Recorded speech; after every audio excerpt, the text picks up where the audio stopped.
Welcome back to HOA Mess. The permit was fine until she decided it was not. I pulled into my driveway at 3 in the afternoon, locked the car, and walked inside to grab a water. 20 minutes later, Catherine Brown was standing behind my bumper with an orange cone in one hand and her phone in the other, yelling at the top of her lungs. "You are about to learn what enforcement looks like," she shouted, planting the cone directly behind my rear tire. She stepped back, crossed her arms, and announced that my vehicle was now officially blocked for safety reasons, and towing was fully justified. I stood in my doorway holding my keys, staring at her, trying to process what I was looking at. She smiled, tapped her phone screen, and said the truck was already on the way. "I am parked in my own driveway," I said. She shook her head and held up a printed sheet. "Guest vehicles require a visible permit decal on the windshield at all times," she said. "Your decal expired last week and you did not renew. That makes this an unauthorized vehicle." I told her it was my car, registered to my address, parked on my property. She laughed and said property lines do not override association parking policy. "The driveway is common area access," she said, "and any vehicle without current compliance is subject to immediate removal." I asked her when that rule went into effect. She said it had always been the rule and I should have read the handbook. I live in Minneapolis, in a neighborhood called The Landing at Harborview, where everything requires a form, and the form requires another form. I work as a barber, and I get neighborhood intel from every customer who sits in my chair, so I knew Catherine Brown was the architectural committee chair, and she had a reputation for enforcement stunts. I also knew she carried a megaphone in her car for mailbox announcements, and a ring binder full of highlighted parking rules she called the standard. What I did not know was that she had been waiting for an excuse to target me ever since I filed a complaint about her blocking the guest lot during a board meeting. Catherine pulled a bright yellow sticker from her binder and slapped it on my windshield before I could say another word. The sticker had bold shapes and lines but no readable text. She stepped back, took a photo with her phone, and said the violation was now documented. I told her I would peel it off, and she said that would be destruction of official HOA notice materials and would result in an additional fine. I asked to see the rule in writing. She flipped open her binder, ran her finger down a page, and said Section 12.4, subsection C, Enforcement Authority. I asked if I could take a picture of the page. She snapped the binder shut and said I could request copies through the management portal like everyone else. The tow truck turned the corner while we were still talking. It was a white flatbed with amber lights on the roof and a magnetic sign on the door. The driver climbed out, looked at Catherine, and said someone called about an unauthorized vehicle.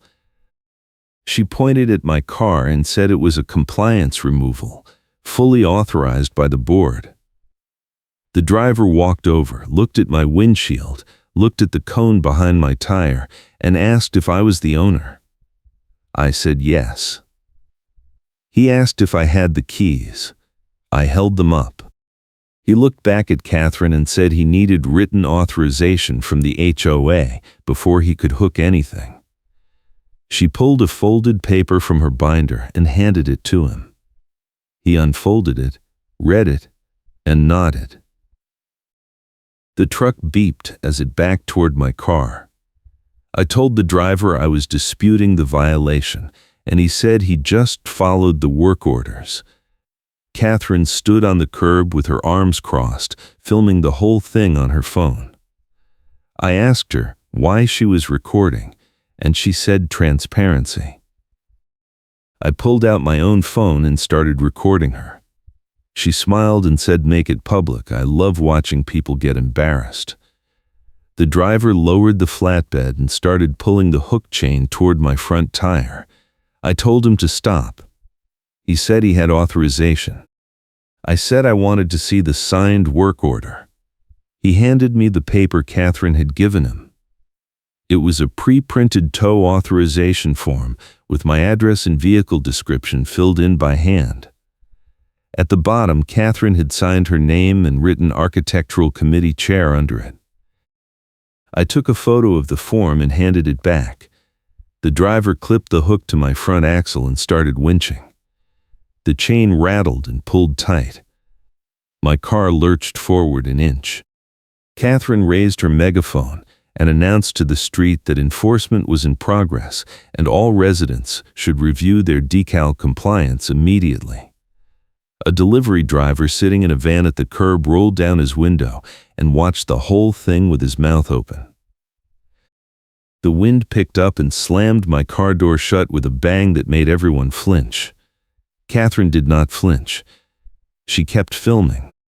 I told the driver I would pay him to unhook the car and leave. He said he did not take cash on scene. I said I would pay double. He said his contract was with the HOA, and if he left without the vehicle, he would lose the account. Catherine lowered the megaphone and said any attempt to interfere with authorized removal would be considered obstruction and would result in immediate police involvement. I asked her if she had called the police. She said she did not need to, because I was not breaking any laws, just HOA rules. I told her the rules did not give her the authority to tow a car from a private driveway without owner consent. She said the driveway was common area and consent was implied by residency. The driver finished securing the hook and started raising the flatbed. My front wheels lifted off the ground. I asked him where he was taking it. He said the impound yard on East Hennepin. I asked how much it would cost to get it back. He said storage started at $75 a day plus a $200 release fee. Catherine stepped closer and said the HOA fine for an expired decal was $50, but failure to comply with removal would add another $200. She pulled a printed notice from her binder and handed it to me. It had my name and address at the top and a list of charges below. The total at the bottom was $425. I took the fine notice without flinching because I knew what it would trigger. I had been keeping a folder of every HOA notice, email, and rule change for the past 6 months, and I knew Catherine had been changing enforcement standards without board votes. I also knew the management company required signed board approval for any towing authorization, and I was betting Catherine had skipped that step. But I did not say any of that out loud. I just folded the notice, put it in my pocket, and watched the tow truck drive away with my car. Catherine packed up her binder, picked up the orange cone, and walked back to her car. Before she left, she stopped and said I had 72 hours to pay the fine and retrieve the vehicle, or the HOA would file a lien and the storage fees would keep climbing. I asked if I could appeal. She said appeals required a written request submitted at least 10 business days before the next board meeting, and the next meeting was not for 3 weeks. I told her that timeline did not work. She said it was the process and I should have thought about that before letting my decal expire. Then she drove off. I went inside and pulled up the management portal on my laptop. My decal was not expired. It was valid through the end of the month. I took a screenshot and saved it. Then I opened my folder and pulled out every email Catherine had sent about parking enforcement over the past 6 months. In March, she announced that guest vehicles needed a temporary pass displayed on the dashboard. In April, she said all vehicles needed a renewed decal by the 15th of each month. In May, she said decals had to be placed in the lower corner of the windshield, not the upper corner. In June, she said any vehicle parked overnight without a decal would be towed immediately. None of those emails included board approval signatures. None of them referenced a voted rule change. They were all just Catherine deciding what the rules were and sending them out as if they were law. I called the management company and asked to speak to someone about a towing dispute. The receptionist transferred me to a compliance coordinator named Steve. I explained what had happened and asked if Catherine had submitted a signed board authorization for the tow. Steve put me on hold. When he came back, he said he did not see any authorization in the file. I asked if that meant the tow was unauthorized. He said he would need to review the policy and get back to me. I told him my car was already at the impound yard and the fees were stacking up. He said I should file a formal dispute and the board would review it at the next meeting. I told him the next meeting was 3 weeks away. He said that was the process. I hung up and called the impound yard. A clerk answered and I asked how much it would cost to get my car out today. She said $200 for the release fee, $75 for the first day of storage, and $50 for the hook fee. I asked if the HOA had paid any of that up front. She said no, all fees were on the vehicle owner. I asked if I could dispute the tow. She said I would need to take that up with whoever authorized it. I asked if she had a copy of the authorization. She said it was in the file and I could request a copy in person.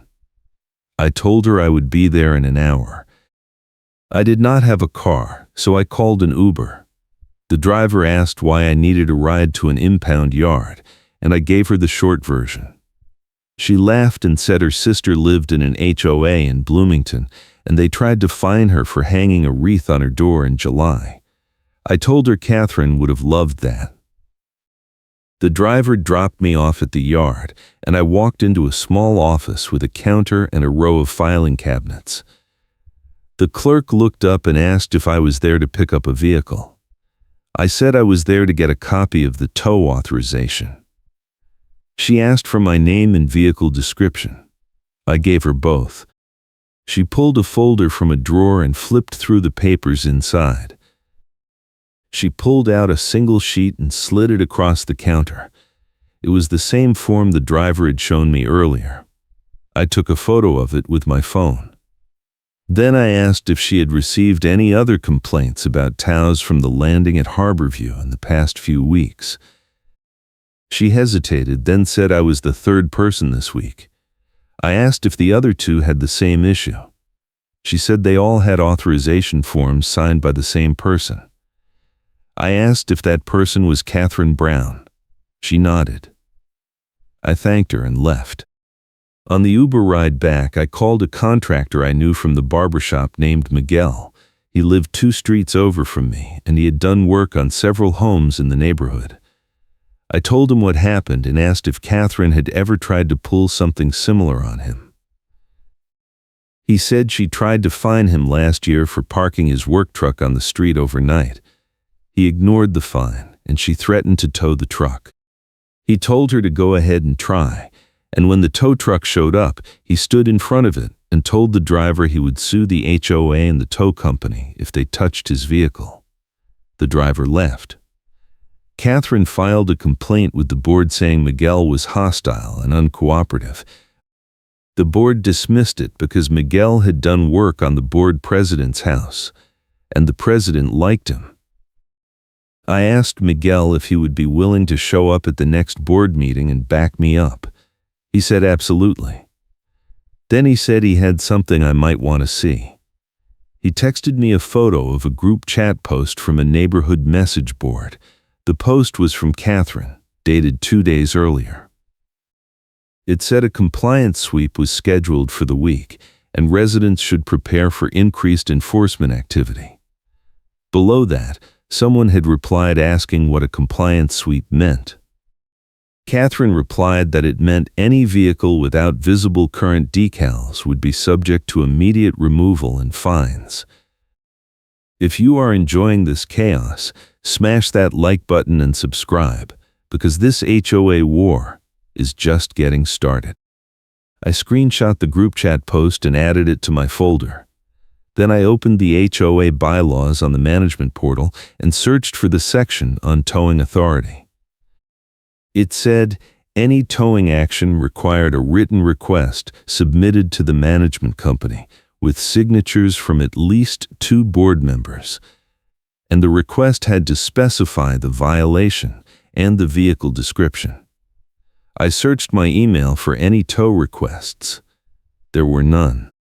I called Steve at the management company again and asked if he had found the board authorization yet.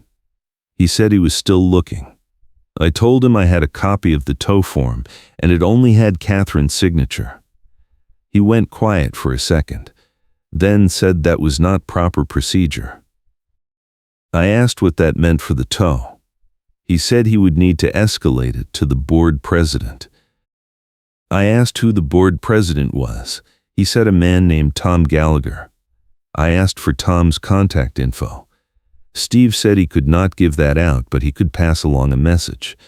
I told him to let Tom know I was filing a formal dispute and I expected a response within 24 hours. Steve said he would pass it along. I hung up and called the impound yard again. The clerk answered, and I asked how long I had before the fees got out of control. She said storage was $75 per day and it stacked up fast. I asked if I could get the car out and fight the fine later. She said yes, but I would need to pay the release fee and storage up front. I told her I would be back in the morning. That night, I got a text from an unknown number. It said, "This is Tom Gallagher. I got your message. Call me tomorrow morning." I saved the number and went to bed. The next morning, I called Tom at 8. He answered on the second ring and said he had reviewed the tow authorization and it was not properly submitted. I asked what that meant. He said the HOA would reimburse me for the tow fees and the fine would be removed from my account. I asked if Catherine would face any consequences. He said the board would discuss it at the next meeting. I told him that was not good enough. He asked what I wanted. I said I wanted the towing policy reviewed and I wanted Catherine removed from enforcement duties. He said he would bring it to the board. I asked if I could attend the meeting. He said it was a closed session, but I could submit written comments. I told him I had documentation that Catherine had been changing parking rules without board approval. He asked me to send it over. I said I would, but I also wanted to be there in person. He sighed and said he would see what he could do. I thanked him and hung up. Then I drove to the impound yard in a rental car and paid $325 to get my car back. When I got home, there was a new notice taped to my front door. It was from Catherine.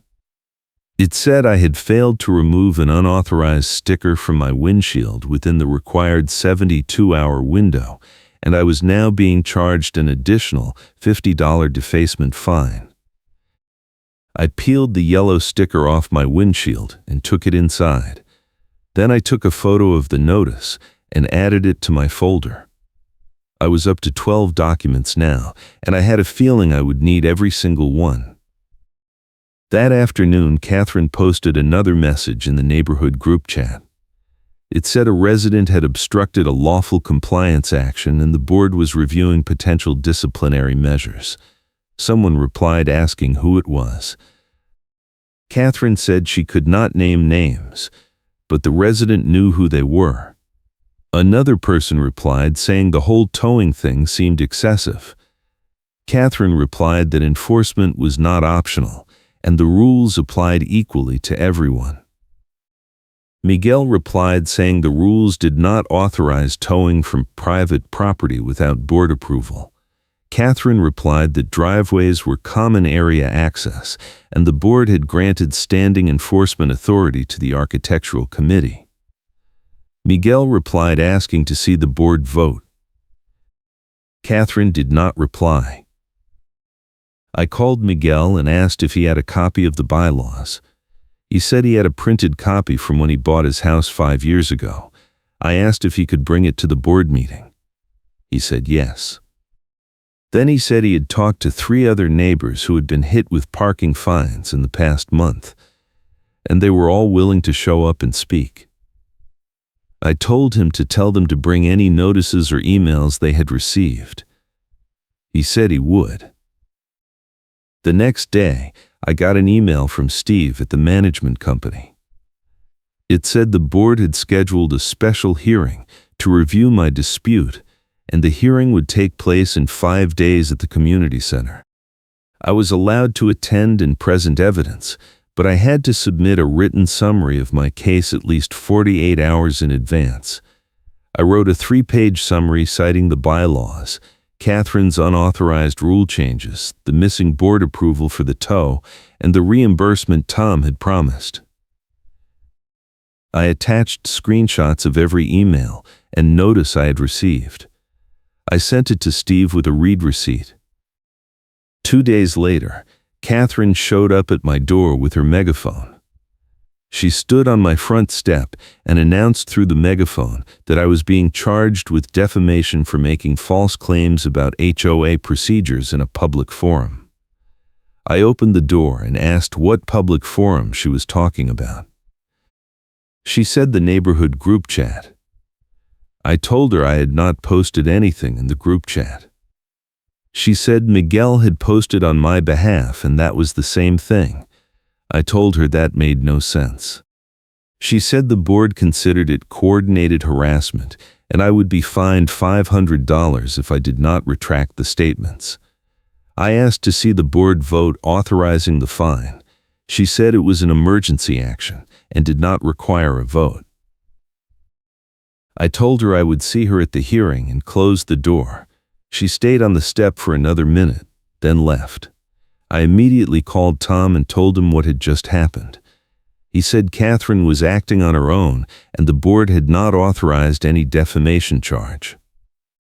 I asked if he could put that in writing. He said he would send an email to the full board clarifying that no fines had been approved. I thanked him and hung up. The hearing was scheduled for Thursday at 7 in the evening. I spent the 3 days leading up to it reviewing my documents and preparing a timeline. Miguel agreed to meet me at the community center an hour early. I also reached out to the 3 other neighbors he had mentioned, and 2 of them confirmed they would attend. On Wednesday night, I got another email from Steve. It said Catherine had submitted a counterstatement disputing my claims and accusing me of selective editing. The email included a PDF attachment. I opened it and found a 6-page document that quoted sections of the bylaws out of context and claimed I had violated multiple parking policies dating back to March. I printed the document and went through it line by line. Most of the claims were based on rules Catherine had invented in her emails, not rules that existed in the actual bylaws. I highlighted every unsupported claim and wrote a rebuttal for each one. By the time I finished, it was past midnight. I sent the rebuttal to Steve with a note saying I expected it to be distributed to the board before the hearing. He replied at 6 in the morning saying he had forwarded it. On Thursday, I arrived at the community center at 6 and found Miguel already waiting in the parking lot. We walked inside and found the meeting room set up with a long table at the front and rows of chairs facing it. Tom was already there, along with 3 other board members I did not recognize. Catherine was sitting in the front row with her binder open on her lap. She looked up when I walked in and smiled. The hearing started at 7 sharp. Tom introduced himself and the other board members, then asked me to present my case. I stood up and walked to the front of the room. I started by summarizing the timeline, the tow, the missing board authorization, the unauthorized rule changes, and the reimbursement Tom had promised. I held up printed copies of every email and notice. I pointed out that Catherine had signed the tow authorization without a second board signature, which violated the bylaws. I also pointed out that the decal Catherine claimed was expired was actually still valid, and I had a screenshot from the management portal proving it. Catherine interrupted and said the portal was not updated in real time, and the decal had been flagged as non-compliant during a manual inspection. I asked when the manual inspection took place. She said the week before. I asked who conducted it. She said she did. I asked if there was a written report. She said it was not required. I turned to Tom and asked if manual inspections were part of the standard enforcement process. He said they were not. One of the other board members, a woman named Linda, spoke up and said she had reviewed my rebuttal, and she found several of Catherine's claims unsupported. She asked Catherine to explain where the March parking rule came from. Catherine flipped through her binder and pulled out a printed email. She said she had sent the rule to the full board in March, and no one objected, so it became policy. Linda said that was not how rule changes worked. Catherine said it was standard practice for the architectural committee. Linda said the committee did not have the authority to create parking rules without board approval. Catherine's face went red. She said the committee had always handled enforcement, and no one had complained before. Linda said that did not make it legal. Tom asked me if I had anything else to add. I said yes. I pulled out a printed copy of the group chat post where Catherine announced the compliance sweep. I also pulled out the impound yard clerk's statement, confirming that 2 other residents had been towed under similar circumstances. I said Catherine had been running an unauthorized enforcement campaign and using the HOA's name to justify it. Tom looked at Catherine and asked if she had coordinated with the tow company to increase removals. Catherine said she had a standing relationship with the company to ensure fast response times. Tom asked if the HOA was paying the company. Catherine said no. All fees were passed to the vehicle owners. Tom asked if the tow company was giving her a referral fee. Catherine went silent. Linda leaned forward and said that would be a conflict of interest and a potential legal issue. Catherine said she had never received any payments. Tom said he would request records from the tow company to verify. The hearing went on for another 40 minutes. Miguel spoke and described his own run-in with Catherine. One of the other neighbors spoke and said she had been fined twice for parking violations that were never explained. By the end, 3 of the 5 board members were visibly frustrated with Catherine. Tom called for a vote on my reimbursement. It passed 4-1, with Catherine abstaining. Then Linda made a motion to suspend Catherine's enforcement authority pending a full audit of her actions. The motion passed 3-2. Catherine stood up, grabbed her binder, and walked out of the room without saying a word. The room went quiet for a moment. Then Tom thanked everyone for attending and said the board would follow up with a written decision within a week. I walked out of the community center feeling like I had just survived something. Miguel clapped me on the shoulder and said Catherine's reign was over. I told him not to count on it. She was not the type to accept defeat quietly. I was right. 2 days later, I got a certified letter from an attorney representing Catherine personally. It said I had made defamatory statements during the hearing, and she was demanding a public retraction and a written apology. If I did not comply within 10 days, she would file a lawsuit. I took the letter to a lawyer I knew from the barbershop named Rachel. She read it and laughed. She said the letter was all bluster and Catherine did not have a case. I asked what I should do. Rachel said ignore it and let Catherine make the next move. If she actually filed a lawsuit, Rachel would represent me pro bono because she hated HOA bullies. The next week, Tom sent an email to the full neighborhood saying the board had completed a review of recent enforcement actions and found several procedural violations. The email said Catherine Brown had been removed from the architectural committee and all pending fines related to her enforcement actions were being dismissed. The email also said the board was implementing new rules requiring 2 board signatures for any towing authorization and a mandatory review process for all fines over $50. Catherine replied to the email within an hour.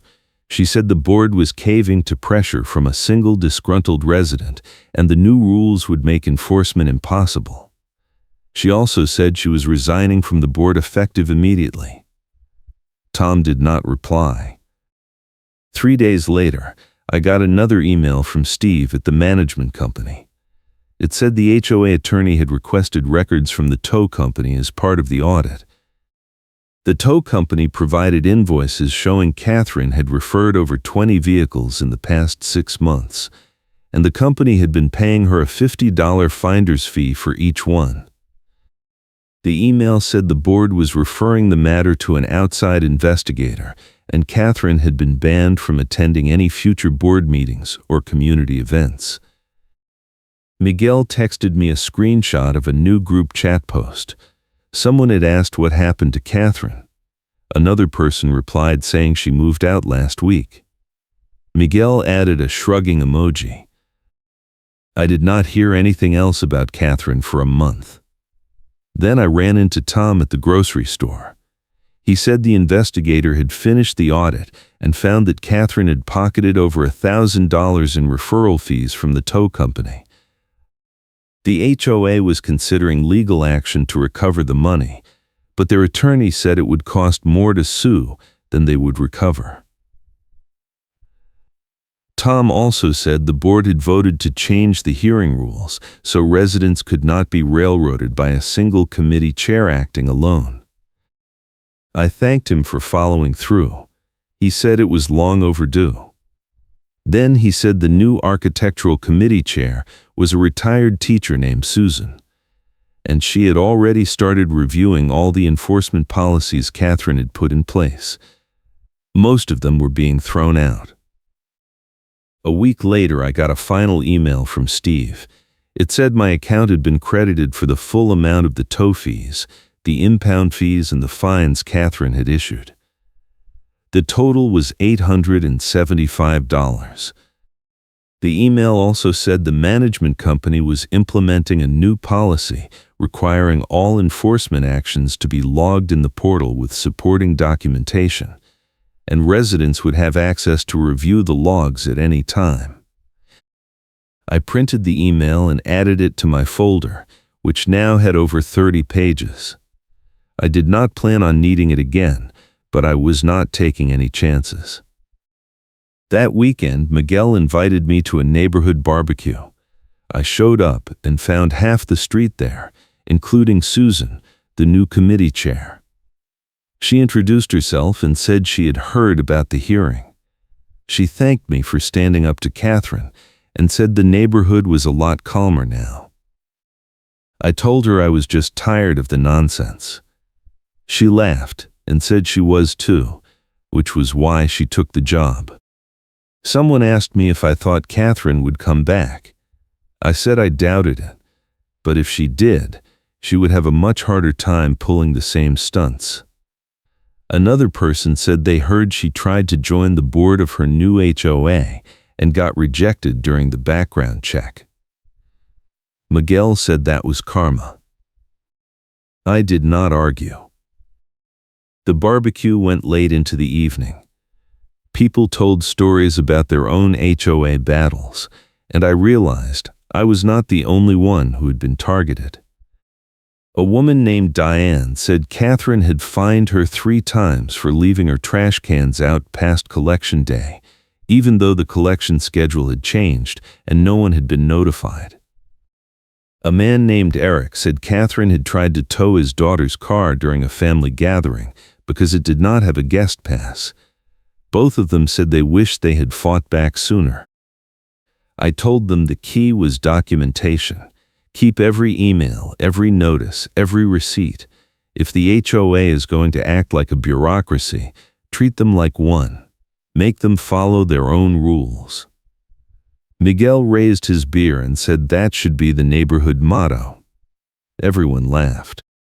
A few weeks later, I was cutting hair at the barbershop when a customer asked if I had heard about the lawsuit. I asked what lawsuit. He said Catherine was suing the HOA for wrongful termination and defamation. I asked if she had a case. He said probably not, but she was making noise and the board was spending money on attorneys to deal with it. I told him that sounded like Catherine. He laughed and said at least she was not in charge anymore. I did not follow the lawsuit closely, but I heard through Miguel that it got dismissed a few months later. The judge ruled that Catherine was a volunteer board member, not an employee, so wrongful termination did not apply. The defamation claim was thrown out because everything the board said about her was supported by the audit records. Catherine appealed, but the appeal was denied. By the end of the year, the neighborhood felt completely different. The new committee chair sent out a monthly newsletter with clear updates and no threats. The towing policy was rewritten to require multiple warnings before any vehicle could be removed. The management portal was updated so residents could see all enforcement logs in real time. And most importantly, no one was getting ambushed in their driveway by someone with a megaphone and a vendetta. I still see the orange cone sometimes, sitting in the back of my garage. I kept it as a reminder that you can fight back against petty tyrants, but you have to be smarter and more patient than they are. Catherine thought she could bully people into submission by drowning them in paperwork and threats. But the thing about paperwork is that it cuts both ways. If you keep your own records, and you know the rules better than the people enforcing them, you can turn their own system against them. A documented appeal that overturns the decision on the record is the most satisfying kind of revenge, because it is not personal and it is not petty. It is just the rules working the way they are supposed to, and a bully learning that they are not above them. The HOA changes hearing rules so residents cannot be railroaded. Catherine gets stripped of access to the portal admin tools, and the neighborhood moves on, a little wiser and a lot more careful about who they give power to. I hope you enjoyed this wild HOA mess.